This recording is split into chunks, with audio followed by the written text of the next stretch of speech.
Salam alaikum wa rahmatullahi wa barakatuh. Bienvenue dans cette nouvelle vidéo dans laquelle on va modéliser la deuxième pièce que nous avons déjà diffusée dans le groupe.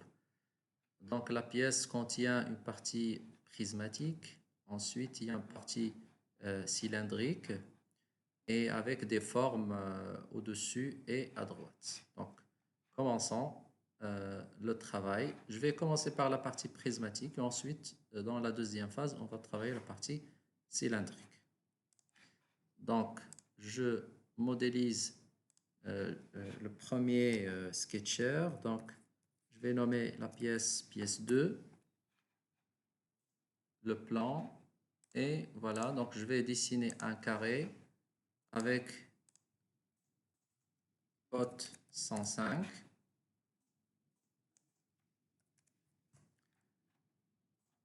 Il faut que l'origine soit au milieu. Bon, c'est un choix, mais ça va me faciliter beaucoup de choses. Donc, je vais le mettre au milieu de la pièce. Voilà. Et je vais donner de l'épaisseur en utilisant la fonction extrusion. Épaisseur de 12 mm. Après, je fais les congés d'arêtes sur les 4 arêtes. 1, 2, 3 et la quatrième. Elle est là. Avec un rayon de 25 mm. Très bien. Ensuite, je peux passer au lamage. OK. Donc, les trous lamés. Donc, pour maîtriser la position, donc, je peux mettre un trou sur la surface. Je vais mettre la cotation par rapport à l'horizontale qui est de 38 mm okay, de ce côté et de 38 mm par rapport à la verticale. Pourquoi 38 mm sur le dessin? Donc vous avez une distance de 76 entre les deux trous lamés, c'est l'entraxe. Okay? Donc si vous mettez 76 sur 2, okay, vous allez trouver une distance de 38 ici, 38 de là, 38 vers la verticale pour les différents trous parce qu'on a une forme carrée. Okay? Donc 38, donc je valide et je donne le diamètre au milieu, c'est 10. Profondeur, on n'a pas de profondeur parce que le trou passe à travers toute la matière. Alors le type du trou, ce n'est pas un type simple, c'est un type lamé, donc avec lamage.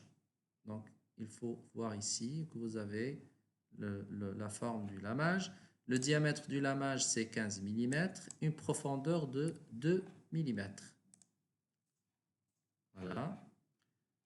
Alors, pour ne pas refaire le même travail plusieurs fois, donc je vais sélectionner mon lamage ou bien mon trou et je vais utiliser la fonction soit symétrie. Nous l'avons déjà utilisée dans la première pièce. Alors cette fois, on va utiliser une deuxième fonction qui est la répétition circulaire. Donc, je clique après avoir sélectionné l'élément à dupliquer. Donc je clique sur rotation circulaire. Je donne le nombre de copies. Alors cette fois, je vais donner 4 parce que la copie originale, on doit la comptabiliser dans l'atelier Part Design. L'angle entre les différents éléments, c'est 90. Alors, l'élément de rotation, la référence de rotation, si je mets la pièce comme ça, donc il faut que l'image tourne autour de l'axe vertical ici. Alors, quel est l'axe vertical? Donc, je vois que sur la boussole, donc l'axe vertical, c'est l'axe Z. Donc, je clique droit de la souris d'Yali, je clique droit et je mets un élément de référence Z. Voici l'aperçu. Si je suis satisfait du résultat, je valide. Voilà, donc voici le résultat des lamages.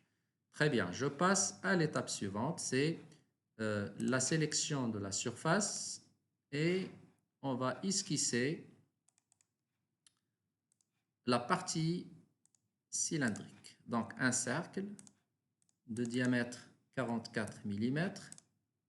Je vais lui donner de la matière, extrusion, avec une longueur de... Alors, la longueur de la pièce, elle est là, une cote de 108, toute la longueur. Alors, moi, je n'ai pas sélectionné la dernière surface qui est là. Donc, j'ai sélectionné cette surface, j'ai esquissé sur cette surface. Donc, je vais mettre 108 moins l'épaisseur de la pièce, moins 12. Donc, voilà. Voici mon plan d'esquisse. Donc, j'ai esquissé sur cette surface. Donc, je vais mettre 108 moins 12 de l'épaisseur. Donc, ça donne le résultat suivant. Okay. Alors, sur cette partie, donc je vais créer la partie qui part sur la droite. Donc, cette partie-là. Il y a une partie prismatique, si vous voulez, avec une longueur, là, une extrusion de une sortie de 32 et une hauteur de 30 mm. D'accord? Donc, un contour, un point de départ horizontal, puis une montée, puis une fermeture. Donc, je peux même mettre un rectangle comme ça. Et je ferme. Alors, nous avons une coïncidence ici. Donc, je cherche une tangence par rapport au cercle. Une cote ici de... je reviens à mon dessin, de 32 mm. De 32 mm. Et évidemment, cette hauteur qui est de 30 mm. 30, oui, c'est ça, 30 mm. Et ensuite, je vais donner de l'extrusion, de donner de la matière sur le troisième axe de 57 de profondeur. Donc, je sors, je mets la pièce comme ça et je donne une extrusion dans le sens inverse de 57 mm de profondeur. Voilà le résultat. Donc maintenant, je peux créer des trous. Okay. Un trou sur cette surface. Un trou qui est pas lamé, mais simple. Ok, un trou borne. Un trou borne parce que je vais donner de la profondeur avec un diamètre. Donc, j'ai deux trous de diamètre 10. Donc, elle est là, diamètre 10. La profondeur, dans ce cas, donc 10 mm. La profondeur, je suppose qu'il passe jusqu'au milieu de la pièce. Donc, on n'a pas de trou qui passe ici, à travers la matière, mais qui s'arrête au milieu. Donc, on va trouver la moitié de la pièce. Donc, je vais donner dans les environs de 25 mm. OK, pour arriver au milieu de la pièce. Peut-être un petit peu plus, 30 peut-être. Voilà.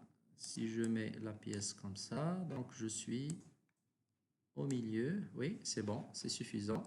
Alors, avec les dimensions du trou, donc je dois avoir le centre du trou loin de cette extrémité, selon mon dessin, de 11 mm. OK. Et de 15 mm, c'est-à-dire au milieu, la moitié de 30, donc 15 mm. Donc 11 dans ce sens, et 15 soit de ce côté, soit de l'autre côté. Donc je vais mettre là 15 mm. Très bien. Donc je valide. Voilà. Donc le résultat, il est là.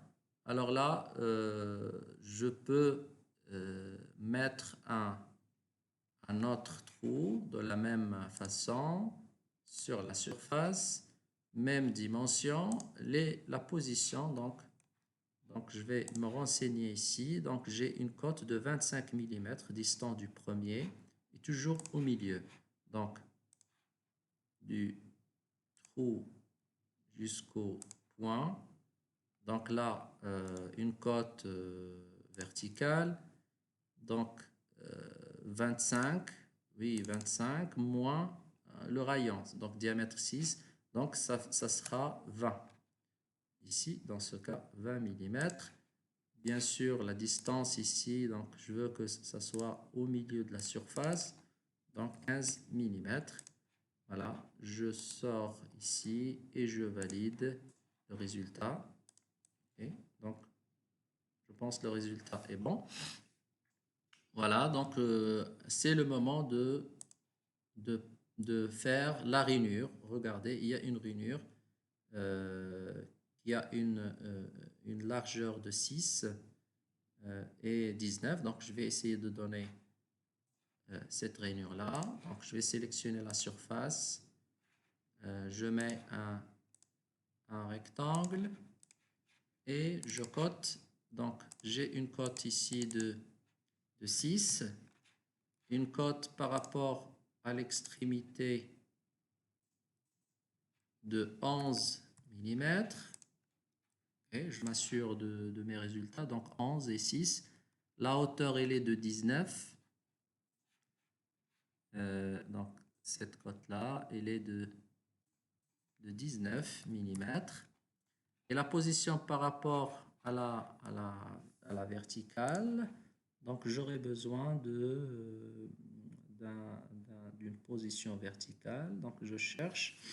Donc j'ai ici 3 mm. Regardez, 3 mm de décalage par rapport à la limite supérieure de la rainure par rapport à l'axe du milieu de la pièce. Donc, alors là, donc, heureusement que j'ai mis mon origine au milieu de la pièce. Donc, j'aurai une cote de là jusque là de 3 mm. Et là, j'ai terminé toute la cotation. Je donne de la profondeur, donc selon le dessin. Donc, cette rainure, elle est de 48 mm de profondeur. 48 mm deep. Deep, c'est-à-dire la profondeur. Donc, je donne.